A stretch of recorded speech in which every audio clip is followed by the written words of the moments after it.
Se habla mucho del estoicismo en nuestro tiempo, muy raro. Una escuela filosófica del helenismo, siglo III y siglo II antes de Cristo, pues como tantas veces en la historia, ahora está otra vez de moda, que la gente siente que es casi una corriente de la superación personal. Sobre eso vamos a hablar en este episodio. Acompáñenos. Hola a todos, bienvenidos a Calamares en su tinta. Este espacio, como ustedes ya saben, para que hablemos un poco de historia, de historias, de libros, de personajes raros y curiosos, en fin. Se habrán dado cuenta, queridos amigos y amigas, como decía el presidente Carlos Lleras Restrepo en sus alocuciones televisivas, se habrán dado cuenta ustedes de esta especie de alud estoico que estamos viviendo. Para donde uno mire hay alguna referencia al estoicismo, una corriente filosófica, una escuela de pensamiento de la antigüedad griega en el periodo helenístico, y ahora vamos a ver un poco más los detalles de esa periodización que en su momento fue de las más importantes y que llegó a tener una gran influencia en eso que de manera tan pomposa se suele llamar la cultura occidental.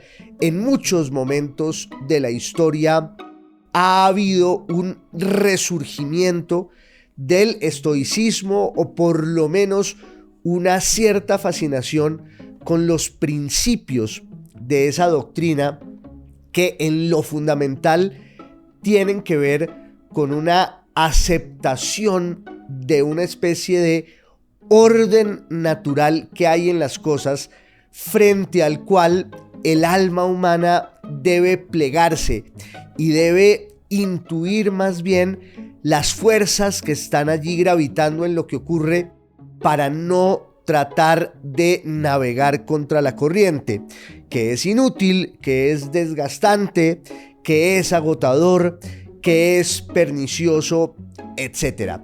En términos muy fundamentales, pues el estoicismo tenía que ver con eso. Por eso hay en nuestra lengua un adjetivo que tiene que ver con esa escuela filosófica, y hablamos de una actitud estoica cuando alguien tiene una cierta distancia y una actitud serena y contenida frente a lo que ocurre.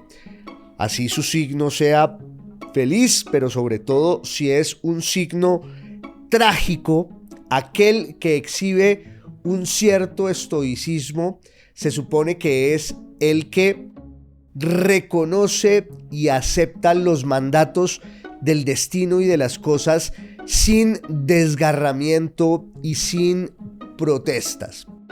Quizás por esa razón, en nuestro tiempo, el estoicismo ha regresado con tanta fuerza.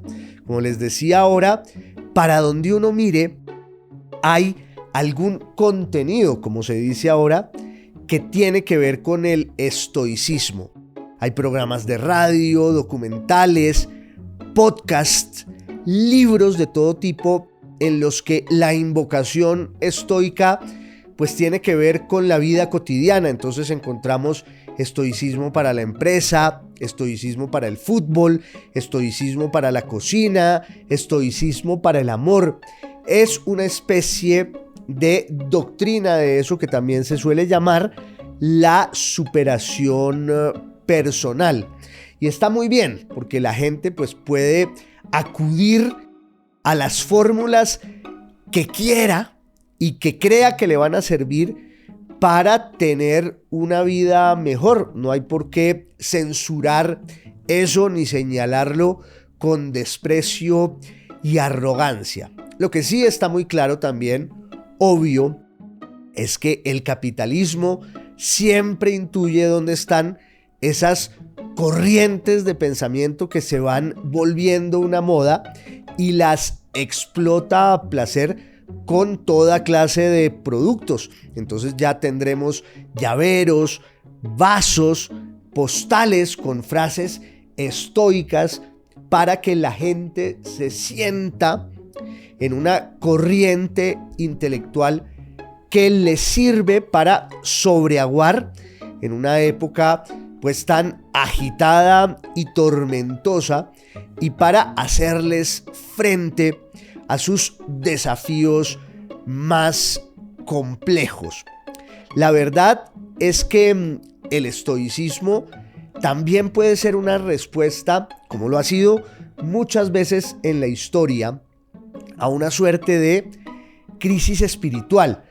Yo no sé si una crisis religiosa, pero sí un cierto vacío que está allí en el ambiente y que se va llenando pues con estos recetarios filosóficos que sirven como un placebo para que aquel que los use sienta que está acompañado en el proceso durísimo de la vida cotidiana.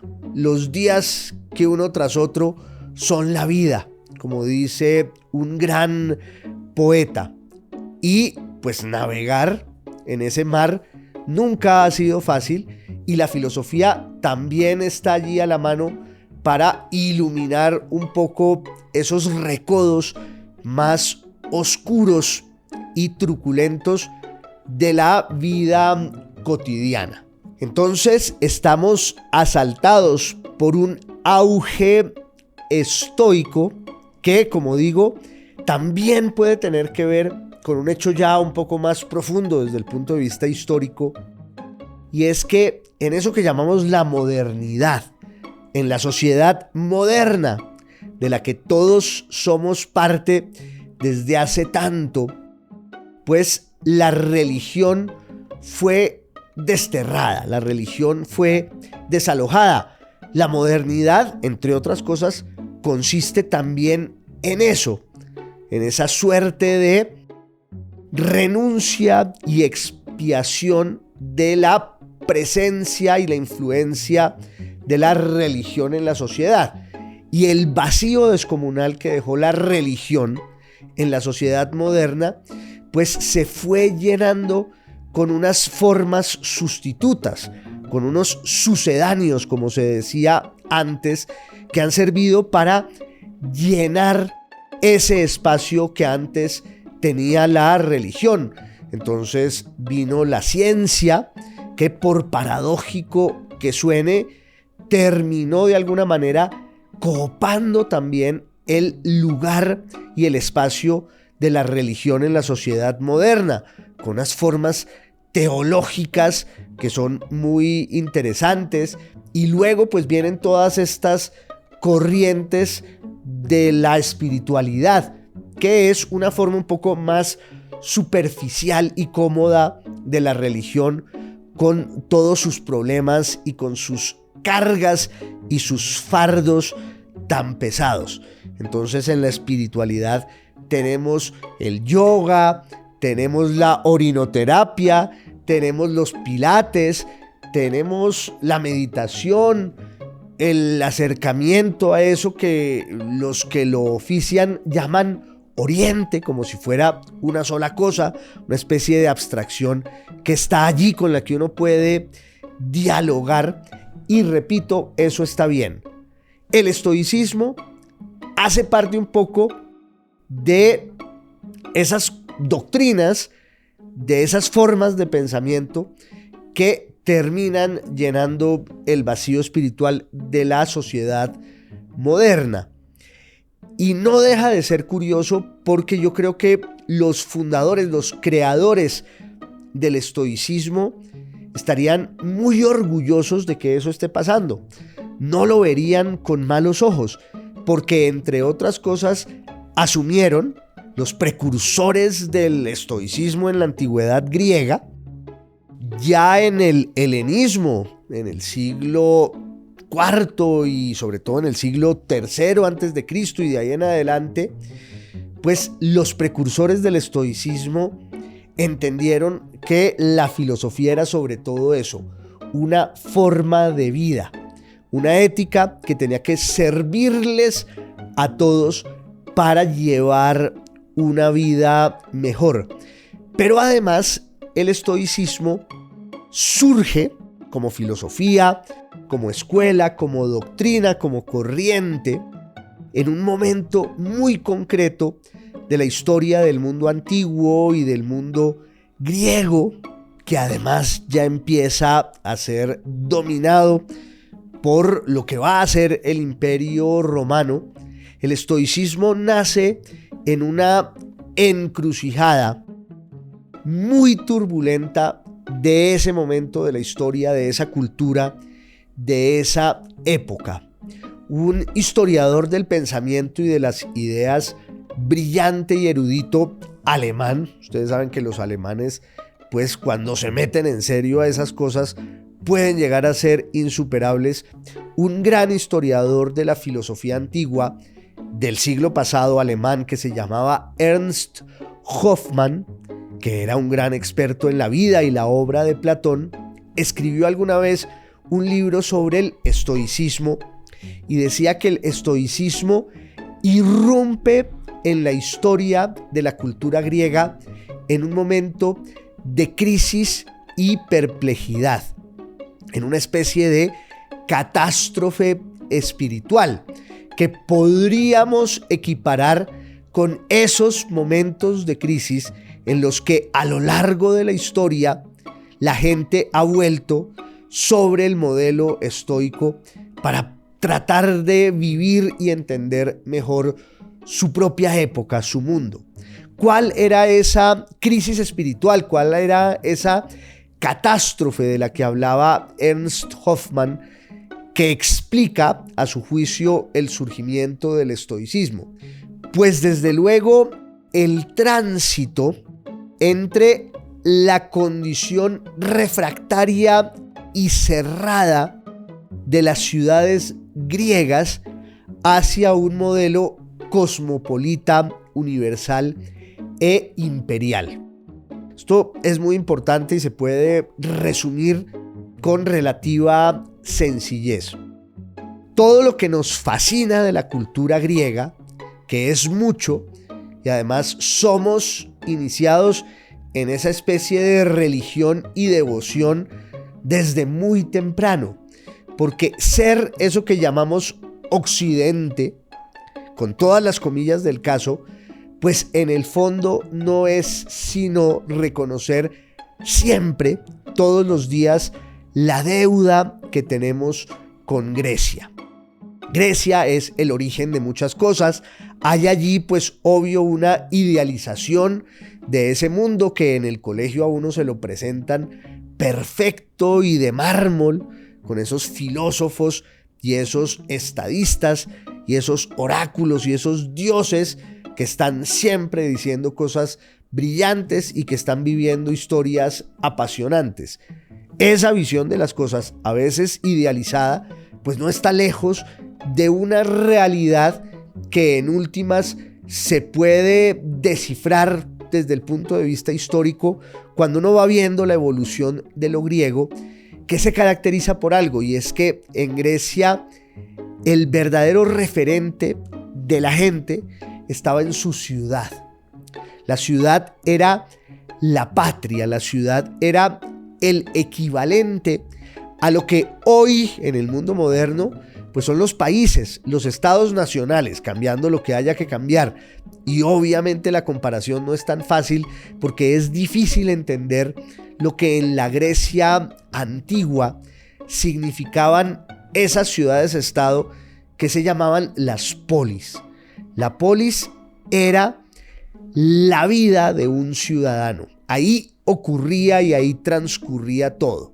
Y había distintas ciudades-estado, había distintas polis en todo el mundo griego que estaba unido por la misma lengua, aunque esa lengua, claro, estaba partida y fragmentada a su vez en diferentes dialectos, pero digamos que había allí como ese asidero común que era el del mismo idioma y los mismos valores y la misma cultura que profesaban los griegos, pero realmente su identidad estaba anclada en cada una de estas ciudades con su carácter tan particular y sobre todo con su religión autóctona. Había ahí un vínculo muy estrecho entre la cultura de la ciudad y la religión y los dioses que la protegían, que la habitaban y que eran aquellos a los que los ciudadanos griegos les rendían culto y pleitesía. Y de alguna manera, pues los griegos estaban muy contentos y muy satisfechos con eso. Pero en un momento dado, esa historia va a empezar a cambiar, va a resquebrajarse y luego va a estallar en 1000 pedazos. Porque llegan desde afuera unos enemigos muy poderosos, unos invasores en ciernes que quieren entrar a Europa, que quieren entrar a Grecia. Esos enemigos son los persas en el siglo V antes de Cristo, que venían del Asia Menor y que venían del Medio Oriente y que venían en realidad pues de todo ese mundo de la meseta iraní y habían construido allí un imperio descomunal, y los persas quieren meterse a Grecia, y Grecia, que está dividida entre las ciudades-estado, entiende que se tienen que unir todos allí para hacerle frente al enemigo común. Se unen y logran un milagro, logran un prodigio, que es contener el intento de los persas por entrar a Grecia. Los derrotan. Un puñado heroico de griegos, y lo digo así porque la desproporción demográfica entre los que estaban y los invasores era enorme, era abismal. Así que un puñado heroico de griegos logra defender su honor y la supervivencia de su cultura, y eso pues también termina teniendo implicaciones ya políticas y militares en la propia vida de esa Grecia de antes, anclada del todo en el valor sacrosanto de la ciudad. Repito, para nosotros es muy difícil, muy complicado entender cómo era eso, porque no tenemos una idea cercana a lo que significaba que la ciudad fuera al mismo tiempo el país, que es una forma de decirlo quizás pues muy improvisada y muy pedrera, pero yo creo que en últimas pues tiene que ver con eso. Para los griegos la ciudad era la patria, y eso empieza a cambiar en la guerra contra los persas. Hay sobre todo dos ciudades que sobresalen en Grecia, que son Esparta y Atenas. Hay otras también. Y al final, una de las consecuencias del triunfo griego contra los persas, o una de las consecuencias de la defensa griega contra el intento fallido y recurrente de los persas por entrar allí, es, pues claro, el fortalecimiento de las ciudades y luego el enfrentamiento entre ellas, que buscan ya crear una forma de dominación que antes no se daba del todo, que antes pues había tenido ahí como unos episodios experimentales, pero siempre los griegos y sus filósofos, no eran la excepción, entendieron que había que conservar ese esquema de la polis, de la ciudad-estado. Y mientras las polis empiezan a guerrear entre ellas, sobre todo Esparta y Atenas, en el norte del mundo griego ha aparecido un nuevo poder, que es el de Macedonia, que es como la periferia de lo helénico. La cultura griega pues tenía unos principios y tenía unos valores y tenía unas creencias y tenía unos rituales y tenía unas tradiciones muy fuertes, siempre pues enraizadas en la lengua, en el pensamiento, en la literatura, en la mitología, por supuesto en la religión. Y todos los que no eran griegos según los griegos, eran bárbaros. De hecho, fueron los griegos los que se inventaron esa visión del espacio, de la historia y del poder. Esa especie de frontera insalvable entre lo propio y lo extraño, que define a toda cultura. Todas las culturas se sienten orgullosas de ser lo que son y siempre tienen que tener una especie de contraste virtuoso y militante con aquellos que no hacen parte de esa cultura. Y eso pues deriva muchas veces en la guerra, en las conquistas, pero los griegos fueron los precursores de ese esquema binario entre lo que eran ellos, su cultura. Ellos tenían un nombre para la cultura, que es la pedía o la paideia, como se puede decir también, el sistema de valores que caracterizaban lo que significaba ser griego. Por eso la palabra pedía o paideia, que era el nombre que los griegos le daban a la cultura, tiene el mismo origen de otra palabra que sigue existiendo hasta nuestros días, muy importante y muy bella, que es la de la pedagogía. Es decir, la instrucción del niño, del paidos, para decirlo pues como se lee y no entrar en pormenores fonéticos y lingüísticos. Entonces el niño era instruido y la pedagogía servía para inculcar en el niño la cultura, la pedía o la paideia. Y la paideia o la pedía definía lo que eran los griegos y el contraste con los demás, que eran los bárbaros. El bárbaro por excelencia para los griegos, obvio, pues era el persa, pero todos los que no comulgaban con esa concepción del mundo, pues eran bárbaros. Pero había en el mundo griego también, pues, una gente que estaba a medio camino entre la cultura y la barbarie. En el norte de Grecia, los macedonios representaban eso. Y de allí va a surgir el poder de un reino que se siente griego, pero que el resto de los griegos, sobre todo los que están más hacia el sur y que son los verdaderos custodios de las grandes tradiciones culturales de ese mundo, pues los desprecian y los menosprecian más bien, los consideran como unos advenedizos. Pero allá en el norte pues va a surgir el poder militar y político de un rey que se llama Filipo de Macedonia, cuyo hijo, para resumir, pues es nada menos y nada más que el famosísimo Alejandro de Macedonia, llamado luego, con toda la razón, Alejandro el Grande.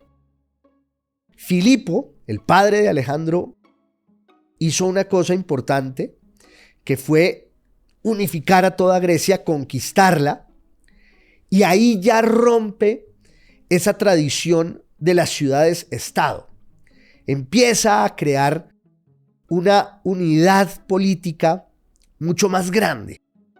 Su hijo Alejandro es heredero de esa idea, y eso que Alejandro pues va a terminar involucrado en la conspiración en la que Filipo va a ser asesinado, y quien hereda su poder es su hijo Alejandro, que tenía como instructor a un filósofo muy importante de aquel tiempo, quizás el más célebre y reputado de todos los filósofos, que era Aristóteles. Aristóteles, que había sido discípulo de Platón, que había sido discípulo de Sócrates, y volveremos un poco sobre ellos, sobre todo sobre las huellas de Sócrates, para hablar de nuestro tema, que es el estoicismo.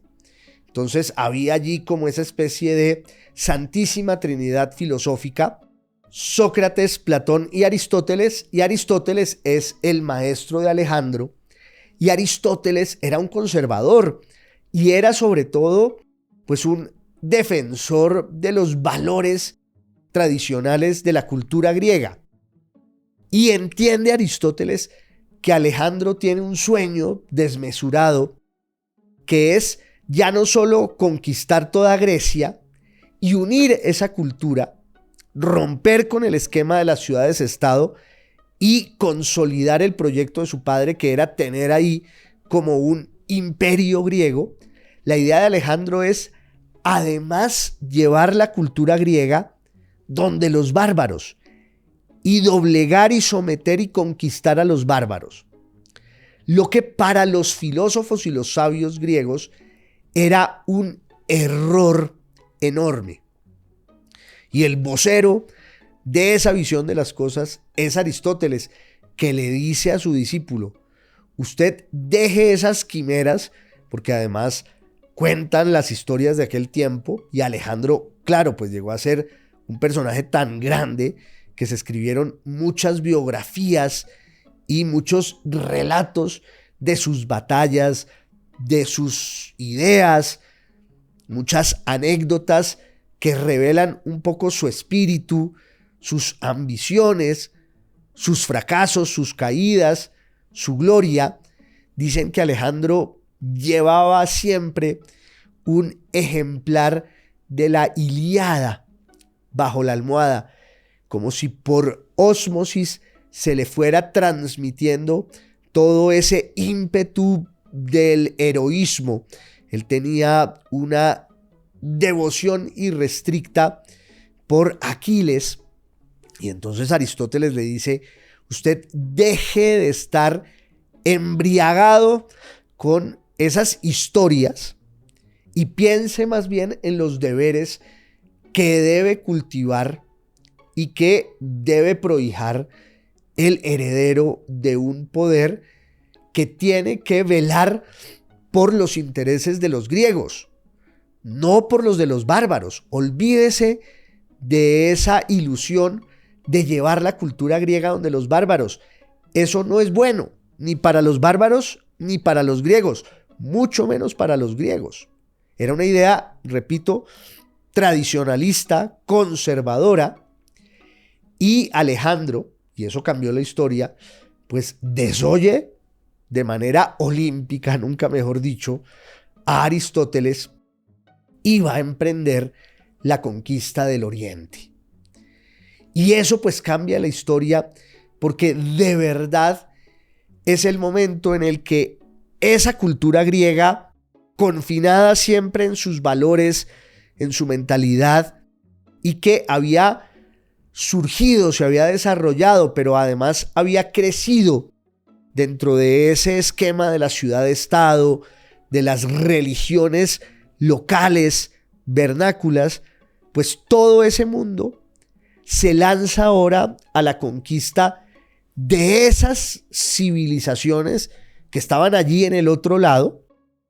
Para empezar, pues todavía el poder de los persas, que era muy grande, pero ahí quedaba el rezago de varias de las grandes civilizaciones del mundo antiguo. Entre otras, no solo los persas van a ser conquistados y dominados por Alejandro, sino también los egipcios. Y entonces Alejandro empieza a propiciar no solo una conquista y un sometimiento, que lo fue, sino también algo más importante, que es un diálogo entre eso que llevaban los griegos consigo y lo que van encontrando a su paso, que tiene también pues unos ribetes grandiosos. Hay cosas que están ahí que son bellísimas, que son conmovedoras y que podrían resumirse en ese contraste en lo que algunos llamaban lo apolíneo y lo dionisiaco, como una idea armónica, elemental, transparente, pura, y una idea que está ahí en el Oriente, que se encuentra Alejandro, barroca, desmesurada, explosiva, incontenible, y todo eso termina fundiéndose.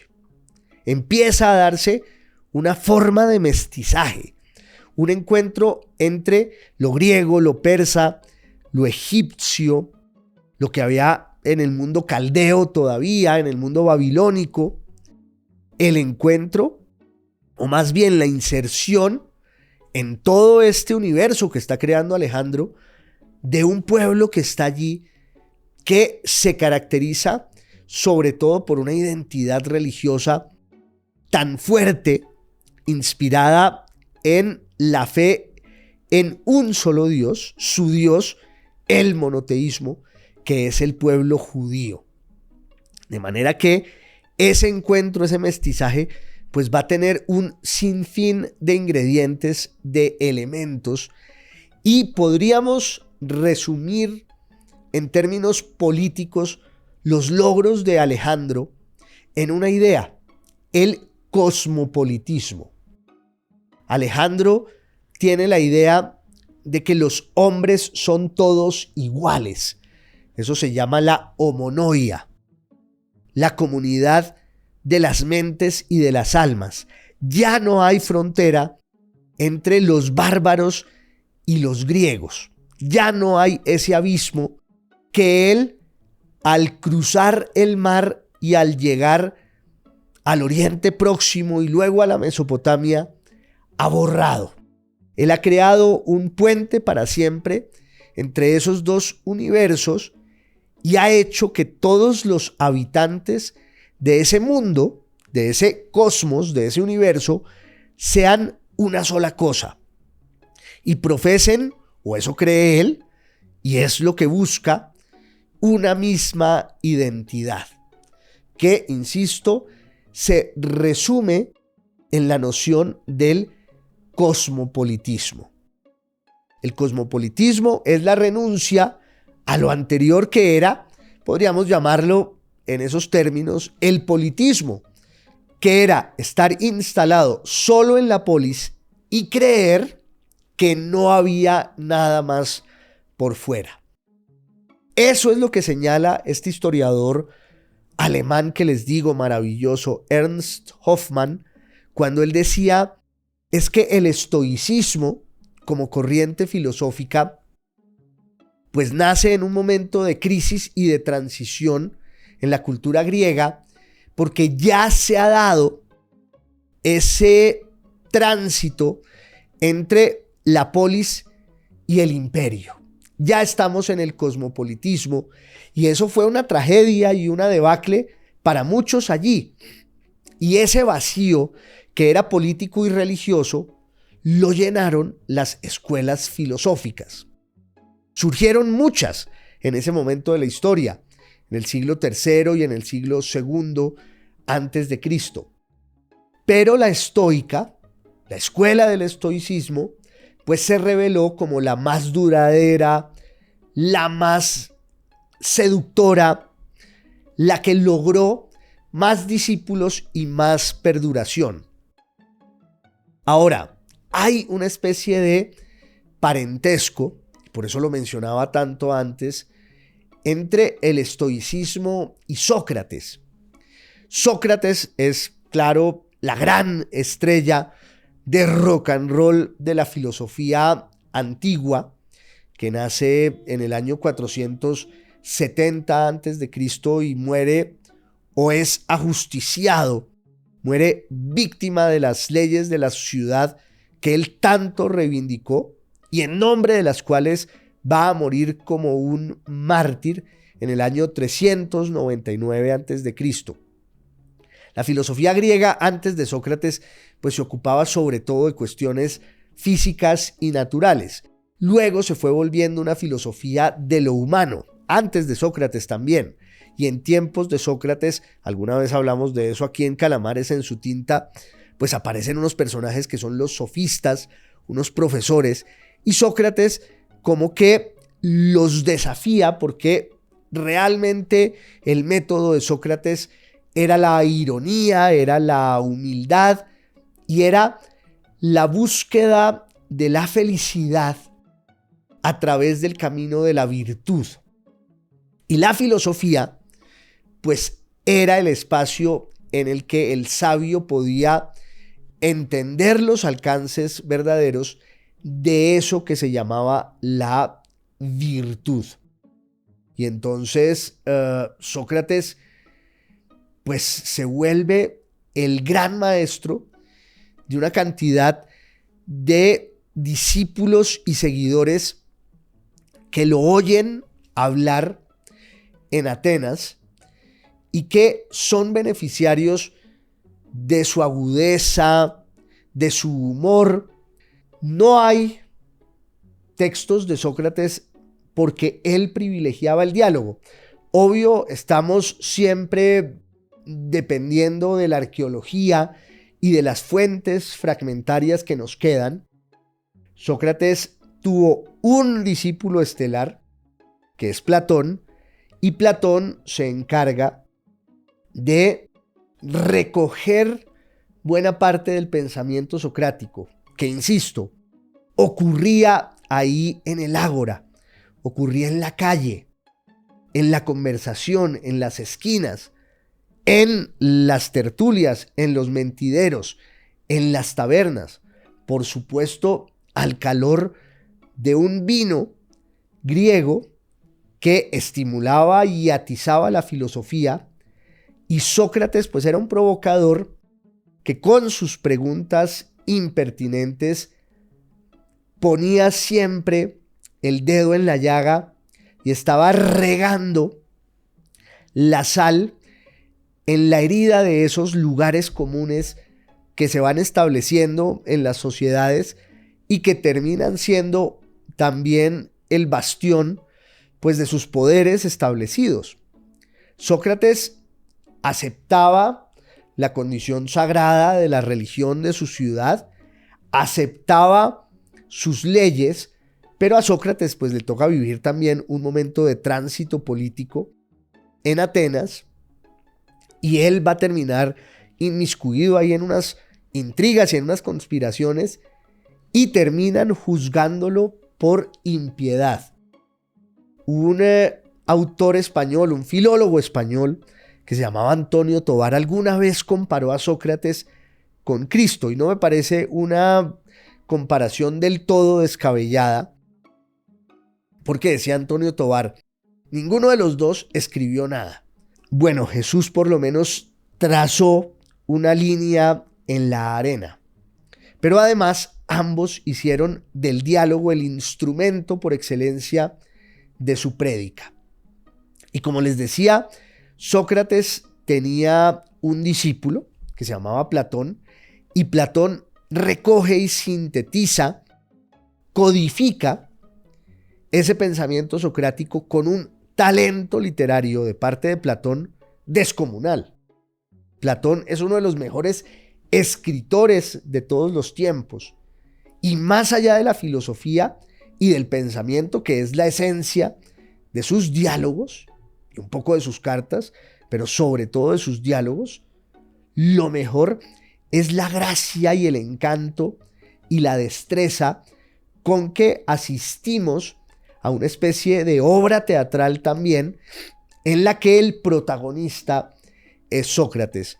Yo he comentado otras veces aquí la etimología de la palabra protagonista, que también es una palabra griega que quiere decir el primero en la batalla, el primero en el combate. El protagonista de los diálogos de Platón es Sócrates, su maestro. Pero ahí surge una duda.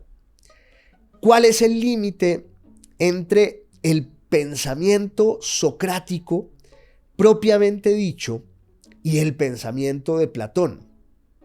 ¿En qué medida Platón pone en boca de Sócrates ideas que son más bien suyas, de su cosecha? Insisto, como experiencia literaria, los diálogos platónicos, y lo digo aquí casi en secreto, son una delicia.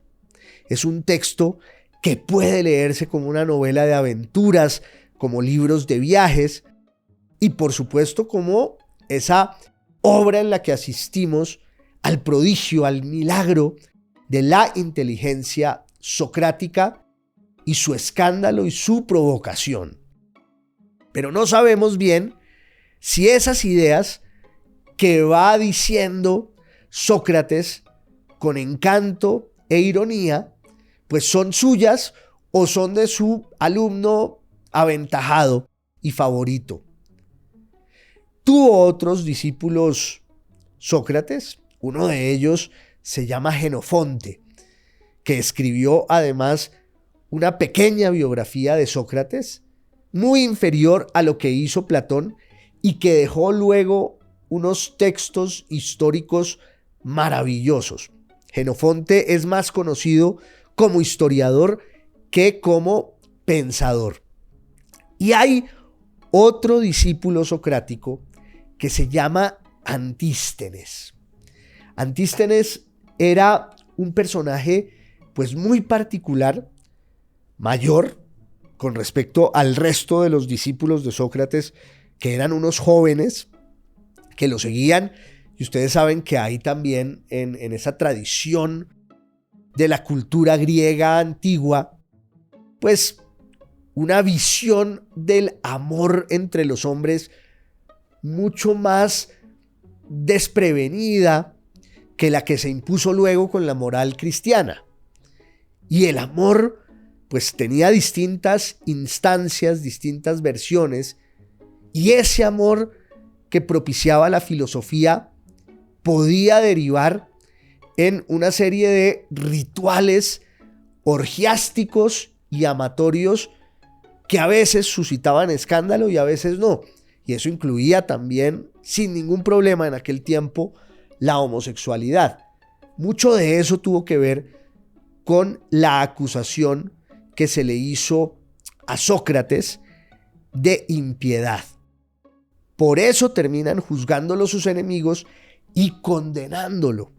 Y con la condena él empieza a proponer una cantidad de penas casi irónicas y sarcásticas, hasta que sus jueces le dicen no, o el exilio, que era el peor castigo para un ciudadano de esas ciudades griegas, de esas polis griegas, para un ateniense, o la muerte, y Sócrates, en la consumación definitiva de su pensamiento, pues prefiere la muerte para dejar ese ejemplo ante sus discípulos. Uno de esos discípulos, el menos joven de todos, que se llamaba Antístenes y que tenía una relación pésima con los demás, sobre todo con Platón, empieza a seguir estas lecciones, estas conversaciones socráticas, y Antístenes, quizás más que el propio Platón, que logra hacer una gran filosofía, digo Platón, Antístenes se da cuenta de que el legado más importante de Sócrates es en la forma de vida y en la idea esa de que la filosofía no tiene ningún sentido si uno no busca la felicidad. ¿Por qué camino? Claro, el camino de la virtud. Y la filosofía ofrece muchas posibilidades de lo que significa la virtud y sobre todo de cómo alcanzarla para llegar a ser un sabio y conquistar la plenitud y la felicidad, la autosuficiencia, que no dependamos de nada, porque lo que garantiza la felicidad es básicamente esa especie de desapego, esa posibilidad de renunciar a todas las tentaciones y a todas las vanidades de un mundo que nos va enredando, que nos va adentrando en su tela de araña y que luego nos esclaviza, y en la medida en que somos esclavos del mundo, pues no podemos buscar ni conseguir la dicha, la serenidad, la plenitud. Eso enseñaba Sócrates, y Antístenes dice no, Platón está centrado es como en los conceptos y en la teoría de la verdad y en la idea del mundo, y eso está muy bien, y le debemos a Platón la continuación de una obra filosófica que hizo posible la filosofía occidental. El que la inaugura realmente es él, claro, recogiendo pues todos los antecedentes de lo que habían hecho los filósofos antes de Sócrates. Pero Antístenes, este discípulo de Sócrates, se da cuenta de que a él le queda el camino de la forma de vida y la posibilidad de enseñar el camino virtuoso que conduce al desapego, la renuncia y la felicidad. Y el propio Antístenes era un ejemplo de eso, porque era un hombre riquísimo que renuncia a la riqueza para volverse discípulo de Sócrates y luego, como pasaba siempre en ese esquema, que también tiene mucho que ver con la difusión del cristianismo luego, y era hacer un apostolado y que los discípulos se volvieran luego maestros y predicadores, en una especie de multiplicación exponencial del mensaje. Esa tradición pues va a tener estas corrientes filosóficas del helenismo. Después de que Alejandro ha conquistado el Oriente, los filósofos ya entienden que su escenario no está solo en la ciudad, sino en ese mundo entero que Alejandro ha creado, el cosmopolitismo. Antístenes, el discípulo de Sócrates, que sale de Atenas y funda una escuela en la periferia de la ciudad, es el precursor de una doctrina, de una corriente que se va a llamar el cinismo. El cinismo es el antecedente del estoicismo. Por desgracia, se nos acabó el tiempo. Yo quería que agotáramos este tema en una salida, pero no se va a poder. Y por suerte no, porque es una delicia hablar con ustedes de este y otros temas. Así que los espero en la segunda parte, aquí en Calamares en su tinta, que ustedes saben que es podcast, radio y video podcast. Hasta la próxima.